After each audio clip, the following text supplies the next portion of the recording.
Imagine if you and your friends are sitting on a boat. You're in the middle of a storm. It's the middle of the night. It's been hours. The boat's rocking back and forth. The waves are crazy. The wind is wild. But the sun starts coming up. It's been hours of the storm. And a man is all of a sudden standing on the water in the distance. How would you feel? What would you think? Well, this happened to the disciples back in Bible times. They were terrified. They said, it's a ghost. And immediately Jesus said, have courage. It is I. Don't be afraid. You know, in that moment, even Peter doubted. And he was like, okay, yeah, you're Jesus? Cool. If you're Jesus, then tell me to come out and walk on the water with you. You know, maybe he was kind of expecting him not to say that. I don't know. But then Jesus says, come. Because it's him. And Peter's like, shoot. Okay.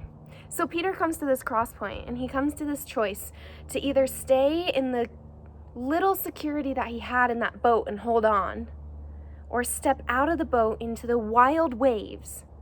Remember, this walking on water wasn't like on pool water where it's still. It was the wild sea, and the waves are going crazy. It's a storm. And he has the choice to step out. So he does. He steps out. He looks to Jesus and he starts walking on the water.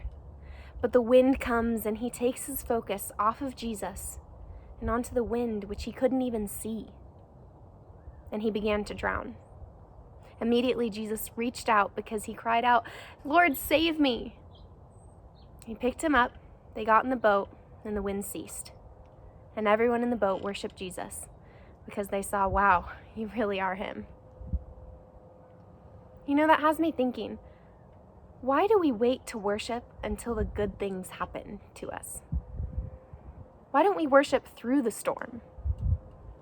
God is the same yesterday, today, and tomorrow. He is consistent and he has our backs. So why would we wait to worship him when we feel like it's going well for us?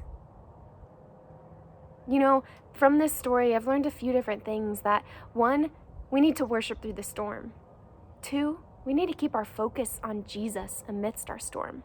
When we feel like it's wild around us, are we going to hold on to the tiny itty bitty, maybe little security that we feel we may have? Are we going to have faith instead of fear and step out, focusing on Jesus in the middle of our storm? We're going to step out, or we're going to hold back. Honestly, let's think about these things when we're going through this situation right now, and maybe you're going through something that no one else can relate to on top of what's happening in the world today. But let me encourage you, you've got it, you can do it, and Jesus isn't surprised by it. All he wants is to hear our heart. So let's open up our Bible today. Maybe read Matthew 22, the story of walking on water. And see, maybe you get something out of it different than what we're talking about today. If you do, write it in the comments, DM us, text your leader. We want to hear about it. We want to talk with you about it, because the Bible isn't just one and done. God can reveal different things to each of us every time. We just have to be willing, and we just have to try. So, hope that encourages you today, that we just need to focus on Jesus and step out and worship him regardless.